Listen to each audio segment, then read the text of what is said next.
سفر المظفر کا بابرکت مہینہ جاری و ساری ہے۔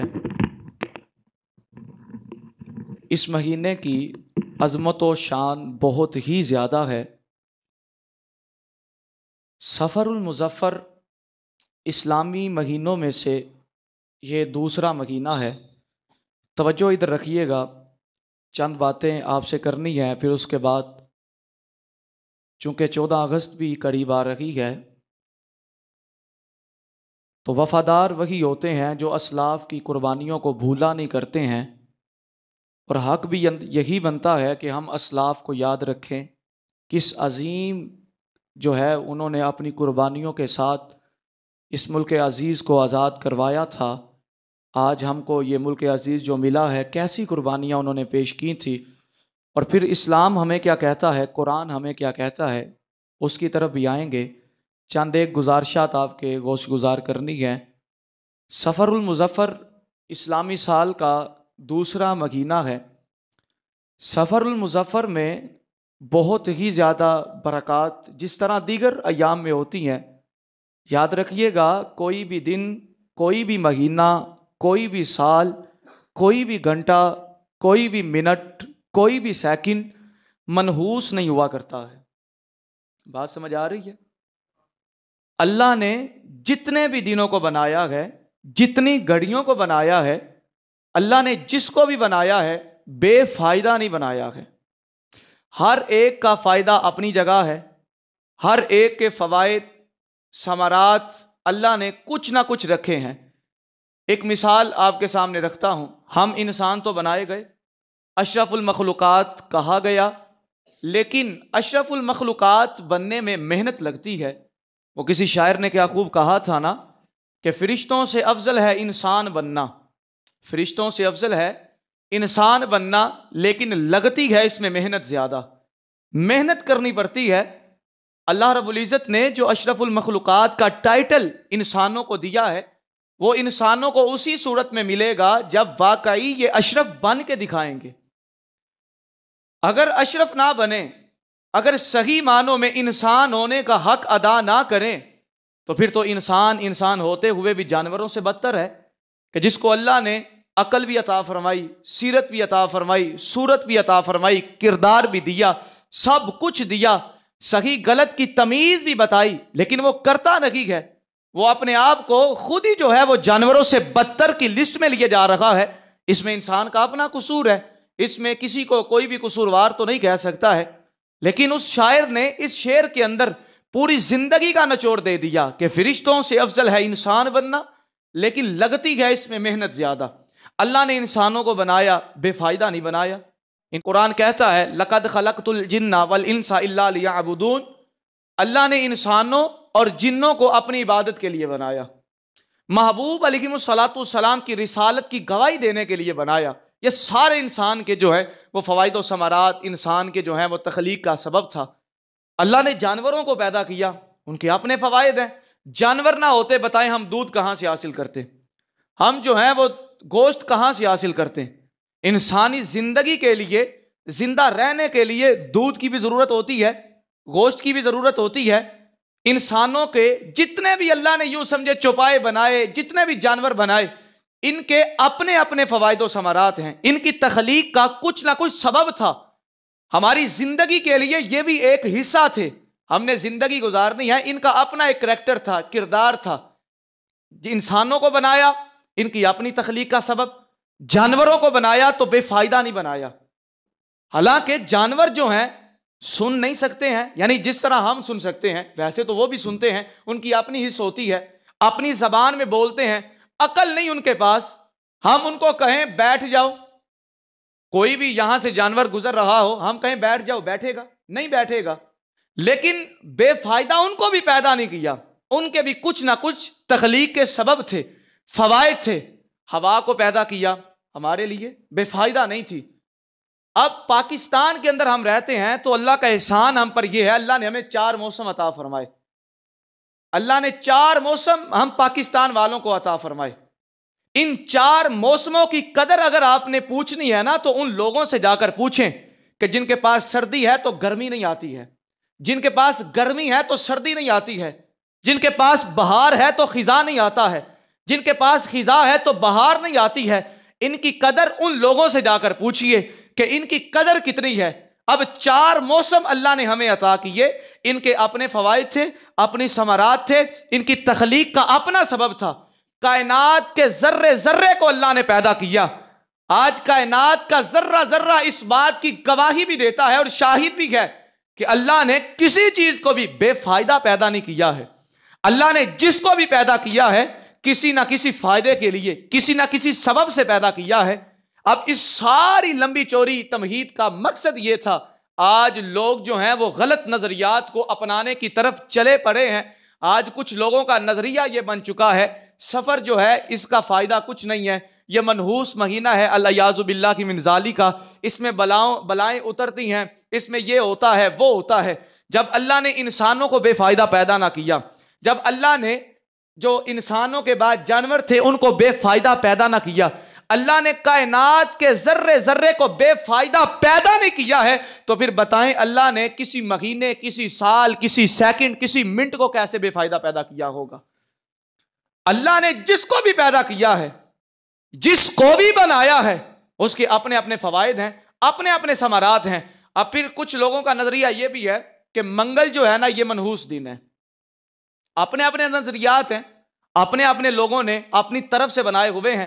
قرآن و حدیث ان ساری باتوں کی صراحت کے ساتھ جو ہے وہ نفی کرتا ہے، لیکن ہم نے اپنی طرف سے گھڑ لیے، اپنی طرف سے بنا لیے۔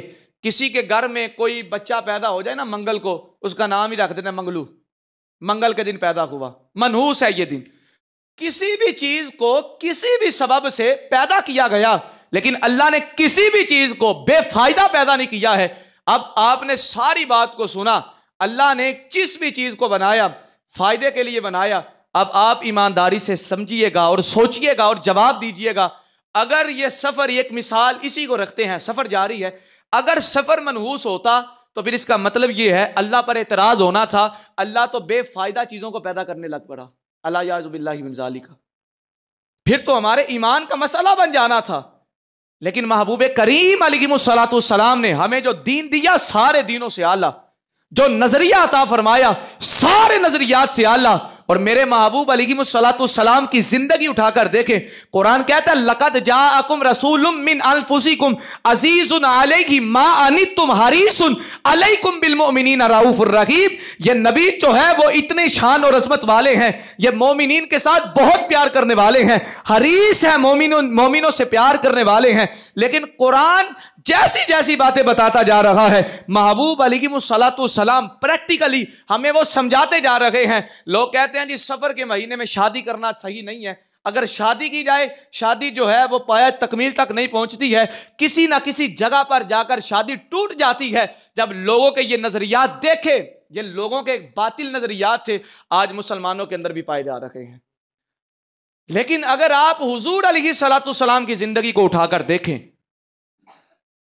تو مخدومہ کائنات حضرت سیدہ طیبہ حضرت فاطمہ الزہرا رضی اللہ تعالیٰ عنہا، میرے محبوب کی لخت جگر، اور میرے محبوب جس فاطمہ سے سب سے زیادہ پیار فرماتے تھے، اس فاطمہ کا حضرت علی رضی اللہ عنہ مجمعین کے ساتھ جو ہے وہ سفر المظفر کے مہینے میں شادی کروائی۔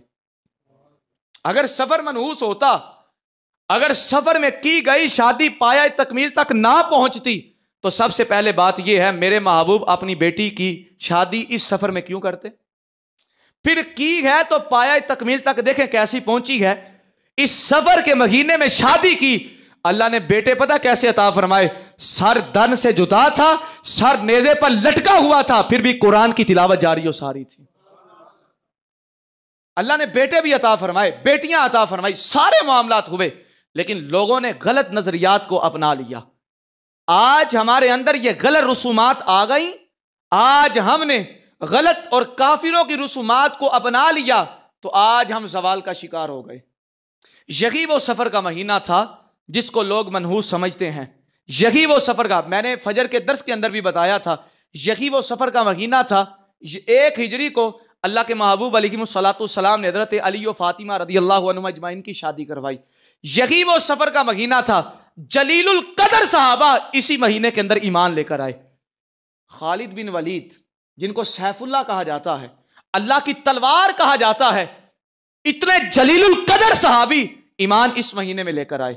یہی وہ سفر کا مہینہ تھا کہ جس مہینے کے اندر کسرا جیسا عظیم جو محل تھا، عظیم سلطنت تھی، مسلمانوں نے اسی سفر کے مہینے میں اس کو فتح کیا تھا، مسلمانوں کی حدود کے اندر شامل کیا تھا۔ یہی وہ سفر کا مہینہ تھا جس کے اندر حضرت علی المرتضی رضی اللہ تعالی عنہم اجمعین کو میرے محبوب نے خیبر کا جھنڈا عطا فرمایا تھا اور فرمایا تھا علی یہ جھنڈا تو نے لے کر جانا ہے اور خیبر کو فتح کر کے آنا ہے، کیونکہ علی تو وہ ہے جس سے خدا بھی پیار کرتا ہے، خدا کا رسول بھی پیار کرتا ہے۔ یہی وہ سفر کا مہینہ تھا۔ اگر یہ سفر منحوس ہوتا، اگر سفر کے اندر بدگمانیاں جس طرح ہم نے پالی ہوئی ہیں، جس طرح کے غلط نظریات ہم نے اپنائے ہوئے ہیں، اگر ان کے اندر صداقت ہوتی تو بتائیں اتنے عظیم کارنامے اس مہینے کے اندر ہوتے؟ کبھی بھی نہ ہوتے۔ بہرحال بات دور نہ نکل جائے، یہ سفر کا مہینہ منحوس نہیں ہے۔ سفر کے مہینے کے اندر شادی کی جاتی ہے، کرنی چاہیے، اور شادی کی جائے پایا تکمیل تک خدا چاہے تو پہنچتی ہے۔ یاد رکھیے گا کائنات کا ذرہ بھی اتنی دیر تک نہیں ہلتا ہے جتنی دیر تک خدا کی مرضی نہیں شامل ہوتی ہے۔ جب خدا کی مرضی ہو کہ رشتے نے پایا تکمیل تک پہنچنا ہے تو بتائیں دنیا کی کون سی طاقت اس کو جو ہے وہ اکھاڑ سکتی ہے، یا اس کو چھیڑ چھاڑ کر سکتی ہے، یا اس کو توڑ سکتی ہے؟ پتا چلا لوگوں کے نظریات سفر کے بارے میں جو گڑے ہوئے ہیں، من گڑت ہیں، باطل ہیں، لیکن اسلام جو نظریہ عطا فرماتا ہے نا وہ صحیح ہے اور سچا ہے۔ اسلام کا نظریہ بالکل صاف ہے، بالکل ستھرا ہے۔ پھر لوگ کہتے ہیں جی نہیں سفر کے مہینے میں کاروبار نہیں شروع کرنا چاہیے، کاروبار شروع کیا نقصان ہوگا، کاروبار شروع کیا ہمارے پیسے ضائع ہو جائیں گے۔ آپ ایمانداری سے مجھے اس بات کا جواب دیں، سفر کے علاوہ مہینوں میں خالق کون ہے؟ بولو سارے، خالق کون ہے؟ اللہ ہے۔ جب سفر کے علاوہ مہینوں میں خالق اللہ ہے تو سفر میں کیا خالق کوئی معاذ اللہ کوئی اور آ جانا ہے کہ جس نے ہمیں جو ہے وہ مال و دولت کے اندر کاروبار میں برکت نہیں آنے دینی ہے؟ جب سفر کے علاوہ مہینوں میں خالق میرے مالک کی ذات ہے تو سفر کے مہینے میں بھی میرے مالک کی ذات خالق ہے۔ جب سفر کے علاوہ وہ ہمیں نوازتا ہے تو سفر کے مہینے میں بھی اسی نے نوازنا ہے۔ اس کی ایک مثال آپ کے سامنے رکھتا ہوں۔ ایک پیر صاحب تھے، ان کا مرید تھا۔ مرید نے ہر روز آ کر پیر صاحب کو کہنا، پیر جی باہر جانا دعا کرو۔ آج بھی ہمارے پاکستان کے اندر کئیوں کا جو ہے نا وہ بس ذہن یہ بن چکا ہے، باہر جانا ہے پھر ہی اللہ نے سانو دینا ہے، ایتھے اساں کچھ بھی نہیں کرنا، محنت کوئی نہیں کرنی، اساں باہر ہی جا کے محنت کرنی۔ اچھا جی، بابا جی کا مرید ہر روز پیر صاحب کی بارگاہ میں آتا، بابا جی کہتے یار رک جا یہاں بہت بہاریں ہیں، میرے پاس ہی رکا رہ، تو آتا ہے، تو میری زیارت کرتا ہے، میں تیرے پاس بیٹھتا ہوں، مسلمان ہیں، آپس میں پیار محبت کا ایک رشتہ ہے، یہ جاری و ساری ہے، رکا رہ۔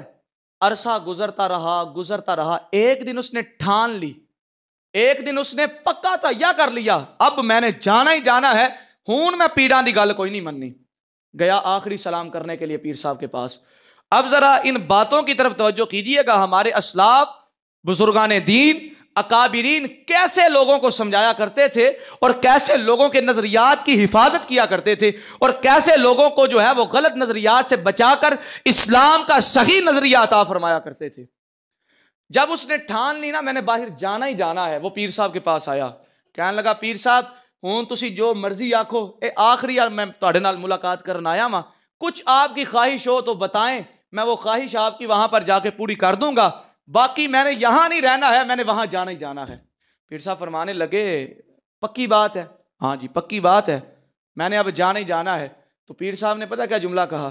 پیر صاحب کہنے لگے او بیلیا، جس شہر میں تو جا رہا ہے نا، جس ملک میں جا رہا ہے، بس میرا یہی کام ہے نا، اس ملک کا جو خالق ہے اس کو میرا سلام کہہ دینا، اس کو میرا سلام کہہ دینا۔ اب میں اور آپ بھی جو ہیں وہ ورت حیرت میں تو بندہ مبتلا ہو ہی جاتا ہے، اتنی بات پڑھے یا سنے تو۔ یہ تو بچہ بھی جانتا ہے کائنات پوری اللہ نے پیدا کی ہے، زمین ہو، آسمان ہو، خشکی ہو، تری ہو، سمندر ہو، ہر چیز کا خالق اللہ ہے، تو پھر کیا کسی دوسرے ملک کا خالق کچھ اور ہونا تھا؟ اب وہ بھی جو مرید تھا نا جنجلا کر اٹھا، کہنے لگا پیر جی ہم تو آپ کو پیر سمجھتے ہیں، ہم نے تو آپ کے ہاتھ پر بیعت کی ہوئی ہے، ہم تو آپ کو اپنے ایمان کا محافظ سمجھتے ہیں، لیکن یہ عجیب بات آپ کر رہے ہیں، وہاں کے خدا کو میرا سلام کہنا، کیا وہاں کا خدا کوئی اور ہے اور یہاں کا خدا کوئی اور ہے؟ تو پیر صاحب فرمانے لگے پترا اے تے تینوں دسنا وا، جیسے وہاں کا خدا کوئی اور نہیں، یہاں کا کوئی اور نہیں، بلکہ ہر جگہ کا خدا ایک ہے، تو جس خالق نے تمہیں وہاں رزق دینا ہے اسی مالک نے تمہیں یہاں بھی رزق عطا فرمانا ہے۔ تو اسی طرح اس مثال کو سفر کے مہینے کے اندر رکھیے، جو خالق ہمیں دوسرے مہینوں میں رزق عطا فرما رہا ہے نا، جب ہم کاروبار شروع کریں دوسرے مہینوں کے اندر، تو جو خالق ہمارے کاروبار میں برکت نازل فرماتا ہے، اگر اس مہینے کے اندر بھی اچھے طریقے کے ساتھ، اچھی نیتوں کے ساتھ، مالک کی ذات پر بھروسہ رکھ کے کاروبار کا آغاز کیا جائے، تو مالک اس مہینے کے اندر بھی برکت عطا فرماتا ہے۔